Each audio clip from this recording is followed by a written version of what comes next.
بیا عرض کوي احب ان تقل ذنوبي، د الله محبوبه زه دا غواړم چې زما ګناهونه دې کمیږي، ورځ تر ورځه دې کمیږي، نیک اعمال مې زیاتیږي او ګناهونه مې کمیږي.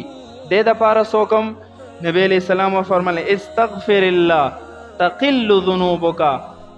استغفار ډیر وایا، استغفر الله استغفر الله کثرت سره وایا، دې سره به ستا الله ګناهونه کموي او نیکیانې به دې زیاتیږي.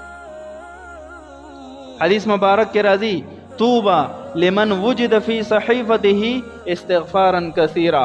هغه سړي ته خوشخبری واوروئ چې د قیامت په ورځ د ده په عملنامه کې کثرت سره استغفار وموندلی شي. تو په دنیا کې ډیر استغفار ویلی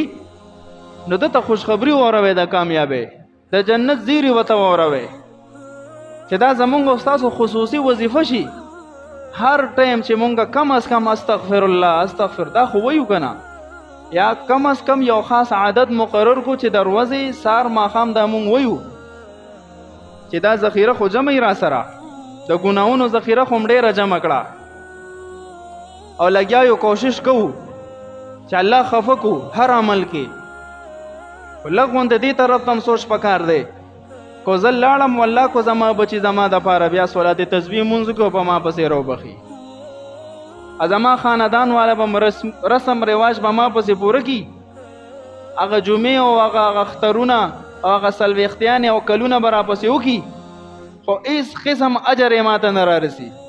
بس خبره ختم شو، سړی لاړو دا پوه شو په قبر کې د ده معامله پوه شي. عقلمند سړی دی چې ځان دپاره د آخرت توشه تیاره کړي.